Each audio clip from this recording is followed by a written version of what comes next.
प्रिय छात्राओं, हम पिछले व्याख्यान में हमने आचार्य कवि देव हैं उनका जीवन परिचय के विषय में अध्ययन किया। हमने उस व्याख्यान में बताया था कि आचार्य कवि देव का जन्म इटावा में हुआ। उनकी 52 से 72 रचनाएं मिलती हैं और उनका जो पहला लक्षण ग्रंथ था भावविलास, वो उन्होंने 16 वर्ष की अवस्था में ही लिख लिया था। अनेक आश्रयदाताओं के यहाँ उन्हें रहना पड़ा, इसलिए वो जो दरबारी जीवन था उससे वो पूर्ण तरह से परिचित थे, सभी तरह से सारी चीज़ों को जानते थे। कई आश्रयदाताओं के आश्रय में रहने का उन्हें मौका मिला और कई आश्रयदाताओं के स्मरण में, उनकी प्रशस्ति में उन्होंने अपने ग्रंथों की रचना की। और उनका जो प्रमुख विषय था वो श्रृंगार वर्णन ही था, लेकिन उनके श्रृंगार में रीतिकालीन अश्लीलता का जो समावेश था वो बहुत कम देखने को मिलता है, जैसा रीतिकाल में और कवियों के यहाँ देखने को मिलता है।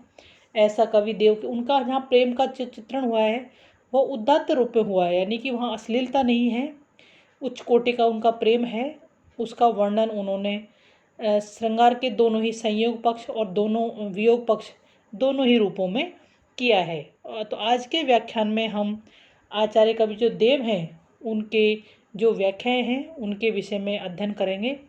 तो आप उसके लिए आपकी रीतिकालीन जो बुक है, रीतिकालीन काव्य जो पुस्तक है, उसका पेज नंबर 39 देखिए। जीवन सार सुधा। यहाँ पर मैं आपको बता देना चाहती हूँ कि मैंने पहले भी बताया है, कोई कवि साहित्यकार कोई भी जब अपनी रचना शुरू करता है तो पहले मंगलाचरण के रूप में अपने इष्ट देव को स्मरण करता है। तो यहाँ पर जो आचार्य कवि देव हैं उन्होंने अपने इष्ट कृष्ण भगवान को स्मरण करके, यानी वो उस समय का वर्णन करते हैं जब मथुरा में पैदा हुए कृष्ण को उनके पिताजी वासुदेव लेकर ब्रज में आते हैं। तो ब्रज में कृष्ण के आगमन पर वहाँ का जो वातावरण है, वहाँ पर जो घटनाएं कैसी घटित होती हैं, वहाँ पर प्रकृति कैसी है, किस तरह के वहाँ पर बदलाव होते हैं, उन सभी का वर्णन करते हुए, अपनी भक्ति भावना का प्रदर्शन करते हुए, परिचय देते हुए, उस समय जो घटित अलौकिक घटनाएं घटित होती हैं उन सब का वर्णन किया गया है। सुनो के परम पदु, ऊनो के अनत मधु। सुनो यानी सुना करके, परम पदु यानी बैकुंठ धाम को, विष्णु के जो बैकुंठ धाम है उसको सुना करके। ऊनो के अनत मधु, दोनों के नदीस नदु, इंदिरा झुरे परी। दोनों यानी दुगना करके, नदीस यानी समुद्र को, समुद्र के उफान को दुगना करते हुए। इंदिरा यानी जो लक्ष्मी है, लक्ष्मी विष्णु के बैकुंठ धाम को सूना करके उन दिनों ऐसा लगता है समुद्र के उफान को दुगना करके ब्रज भूमि में आ गई हो। ऊनों के अनत मधु यानी शेष नाग के घमंड को नीचा करके। जो लक्ष्मी है, जो वैभव है, जो स्वर्ग की लक्ष्मी है, वो ऐसा लगता है बैकुंठ धाम को सूना करके, शेषनाग के घमंड को नीचा करके और समुद्र के उफान को दुगना करके ऐसा लगता है कि ब्रज भूमि में आ गई हो। जैसे संपूर्ण जो ब्रज भूमि है वो अलौकिक दिखाई देने लगी है। महिमा मुनीसन की, मुनियों की महिमा। संपत्ति दिगीसन, दिगीसन यानी राजा, और दिग्पालों की, राजाओं की संपत्ति। ईसन की सिद्धि, देवताओं, ईसन देवताओं, देवताओं की जो सिद्धियां हैं वो सब ब्रज वीथि बिथुरे पड़ी, ब्रज की वीथि यानी गलियों में बिथुरे पड़ी, फैली पड़ी हैं। ऐसा लगता है कि मुनियों की महिमा और राजाओं की संपत्ति और जो देवता हैं उनकी सिद्धियां, ऐसा लगता है ब्रज की जो गलियां हैं उनमें फैली बिखरी पड़ी है। अर्थात जिस भगवान की महिमा देवता एवं मानव गुणगान करते हैं वो सभी सिद्धियों के जो दाता हैं, जो सभी सिद्धियों के भंडार हैं, कौन? ईश्वर यानी श्री कृष्ण। वो ऐसा लगता है उनके आगमन पर संपूर्ण ब्रज में, संपूर्ण ब्रज की गलियों में, जैसे मुनियों की महिमा, संपत्ति, ये जो क्या बोलते हैं उनको, जो देवता हैं उनकी सिद्धियां, ये सब ऐसा लगता है कि ब्रज की गलियों में यूं ही फैली पड़ी हुई हैं। भादों की अंधेरी आधी रात मथुरा के पथ। भादों के महीने की अष्टमी की आधी रात को मथुरा के पथ यानी मथुरा के मार्ग में आई मनोरथ देव, देव की दुरे परे। वह दिव्य ज्योति यानी श्री कृष्ण के रूप में, श्री कृष्ण जो दिव्य ज्योति अवतरित हुई किसमें? जिसे अपने पुत्र रूप में प्राप्त करके जो देवकी हैं उसके जैसे सभी मनोरथ पूर्ण हो गए हों। पारावार पूर्ण अपार ब्रह्म राशि, जसुदा के कोरे एक बालक के कुरे परी। ऐसा लगता है कि जैसे अपार सागर के समान, जिसकी शक्ति कैसी है? असीमित है। वो पर ब्रह्मा राशि, वो कैसे हैं? पर ब्रह्मा के स्वरूप के समान है। सभी प्रकार यानी संपूर्ण परमात्मा, परिपूर्ण परमात्मा है। भक्त और भगवान सबकी इच्छा पूरी करने वाले हैं।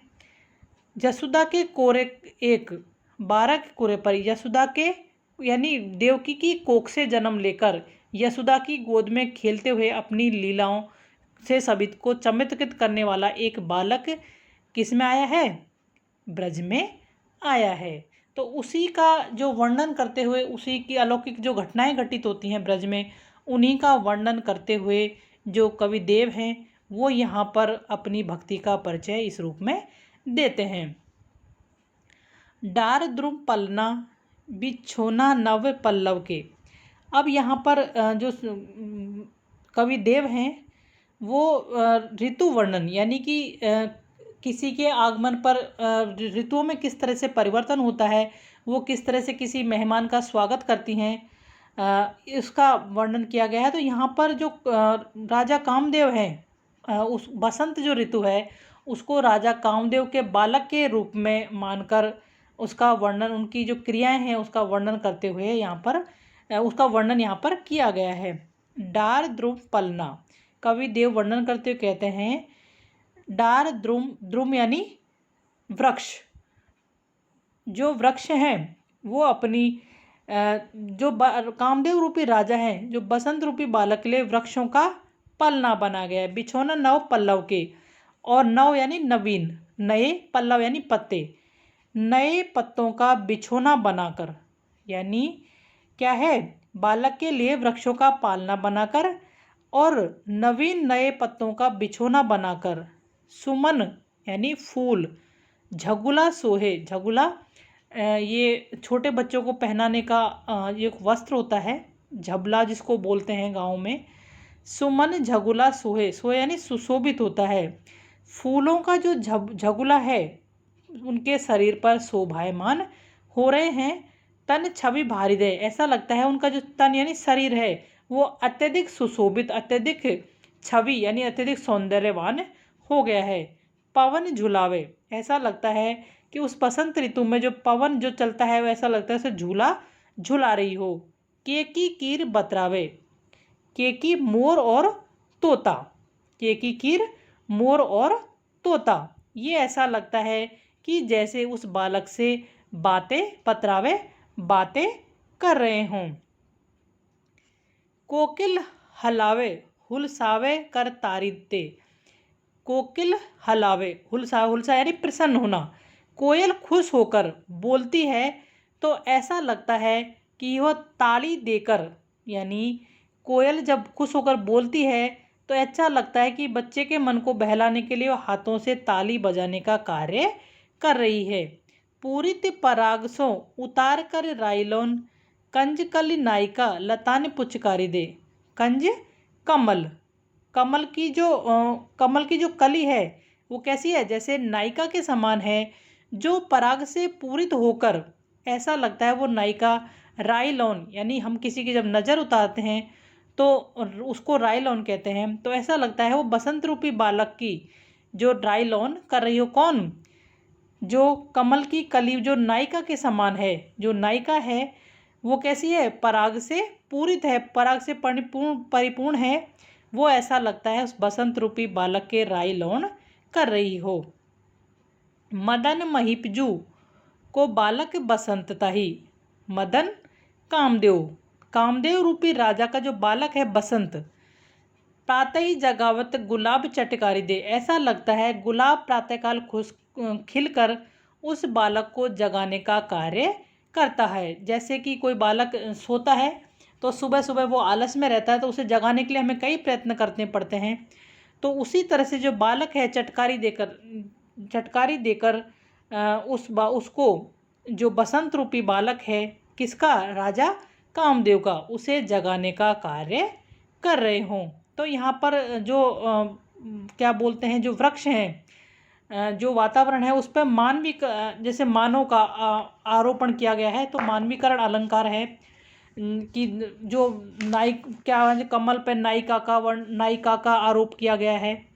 तो यहाँ पर मानवीकरण अलंकार है और बच्चे के मन को बहलाने के लिए जैसे जैसे एक जिसकी उसकी माता करती है कि उसको झूला झुलाती हैं, खिलाने के लिए ताली बजाती हैं, उसका नज़र उतारने के राई लौन करती हैं, उसी प्रकार जो कामदेव का बसंत रूपी जो बालक है उसको जो प्रकृति है उसी तरह से जैसे मानव यानी जैसे माता किसी बच्चे को नज़र उतारती है, हिलाती डुलाती है, उसी प्रकार से जो प्रकृति है वो भी उस बसंत रूपी बालक को उसी तरह से उसके साथ व्यवहार कर रही है।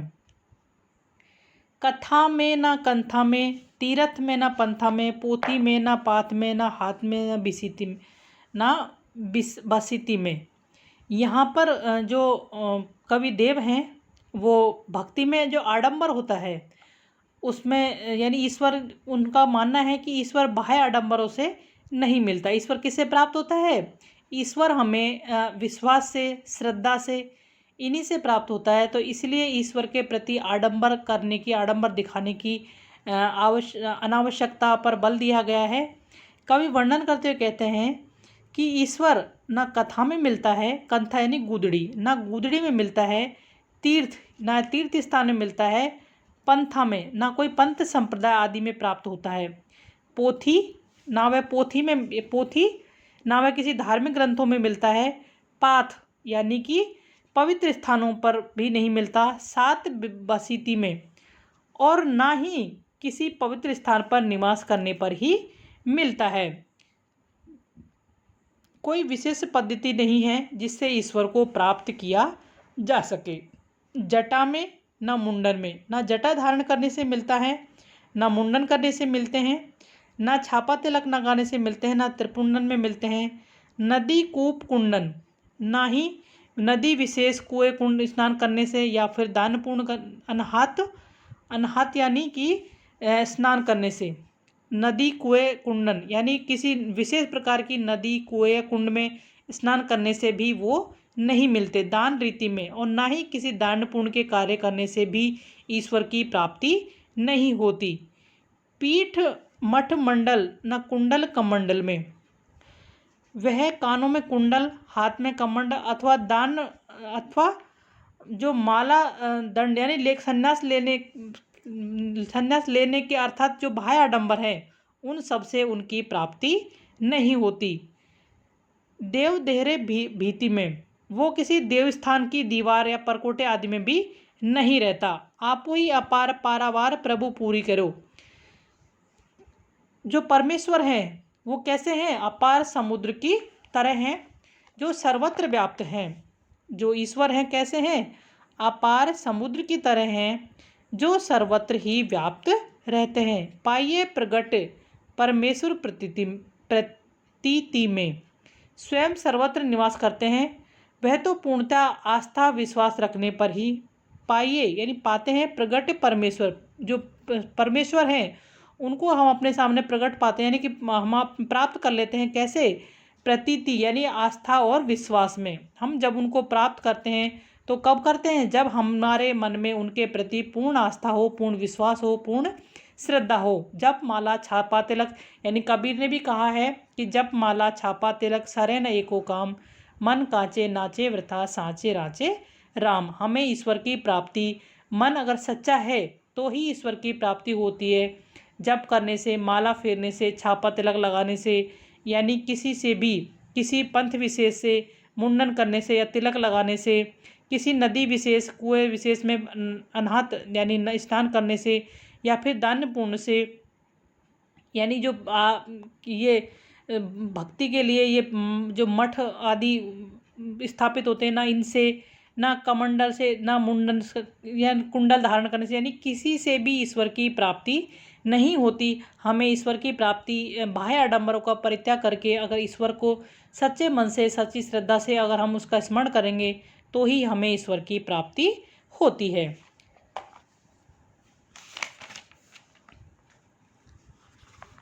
जब ते कुंवर काने रावरी कला निधान, कान परिवा के कहूँ सुजस कहानी सी।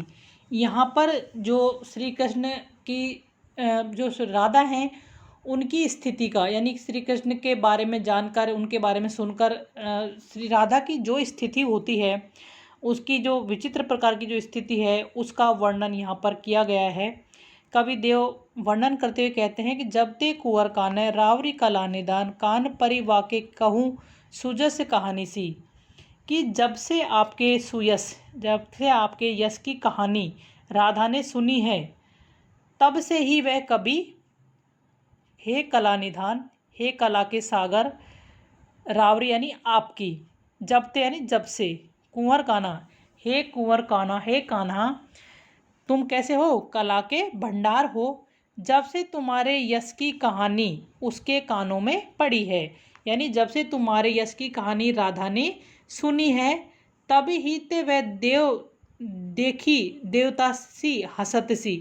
तब से ही मैंने उसे देखा है, वह कभी देवता सी, कभी हंसती हुई सी, रीझती सी, कभी वह रीझती सी दिखाई देती है, खींचती सी, और कभी छोटी छोटी बातों पर खींच सी जाती है, रूठत सी, कभी वह नाराज हो जाती है, रिसानी सी, और कभी वह रूठ जाती है, छोही सी, कभी कभी ऐसी लगती है छोही सी, विचलित हो गई हो, छली सी, ऐसा लगता है जैसे उसे किसी ने छल लिया हो, छीन लीनी सी, ऐसा लगता है जैसे कभी कभी वो कैसी है, छली लुटी हुई सी, यानी छीन लेना, लुटी पिटी सी, छकी सी यानी हारी हुई सी, ऐसा लगता है कि जैसे वो परेशान सी हो, हारी हुई सी हो, जकी सी यानी जिद्दी सी, और टकी सी यानी बिना पलक झपकाए, टकी सी एक टक देखना, बिना पलक झपकाए, बिना पलक गिराए एक तरफ देखती सी, थिरकानी सी, कभी वह चंचल होती सी, बिंधी सी, कभी कैसा लगता है जैसे उसे छेद डाला हो, बींध डाला हो, बंधी सी, और कभी जैसे पूरी तरह से बंधी हुई सी, बूढ़ी सी, विमोहित सी, विख यानी जहर में डूबी हुई सी, विमोहित मानी मोही गई सी, बैठ बाल बकती बिलोकती बिकानी सी, ऐसा लगता है कि वो जो बाला जो राधा है, ऐसा लगता है जैसे यानी कि बकबक करती हुई, बकवास करती हुई सी, हमेशा आपके ध्यान में बिकानी सी, बिक गई हो, जैसे आपके ध्यान में हमेशा हम आपके ध्यान में हमेशा मुग्ध रहती है, और ऐसा लगता है जैसे वो बिकी हुई सी, जैसे उसका अपने ऊपर किसी प्रकार का उसका ध्यान ही नहीं है, वो पूर्ण रूप से आपके हाथों बिकी हुई सी लगती है। जब से हे कला के निधान, कला के भंडार कान्हा, जब से राधा ने आपके यश की कहानी, यानी आपके बारे में जब से राधा के कानों में पड़ा है, जब आपकी यश की कहानी, तब से वो कैसी लगती है, कभी देवता सी लगती है, कभी हंसी हुई सी लगती है, कभी रीझती है, कभी खींच जाती है, कभी क्रोध करती है, कभी छली हुई सी लगती है, कभी छीनी हुई सी लगती है, और कभी कैसी लगती है जैसे एक टक यानी बिना पलक झपकाए देखती सी, कभी चंचल सी हो जाती है। इसी प्रकार वह ऐसी लगती है जैसे कोई मोहित हो गई हो। ऐसी जो बाला राधा है वो विलोकती यानी देखती रहती है और पूर्ण रूप से आप पर मुग्ध है, इसलिए वो हमेशा एक ही तरफ यानी आपकी तरफ, आपकी जो यश की कहानी है उसी को सुनती रहती है, देखती रहती है, और वो बिकी हुई सी लगती है, जैसे उसका अपने ऊपर कोई नियंत्रण ही नहीं हो। ठीक है बच्चों, धन्यवाद।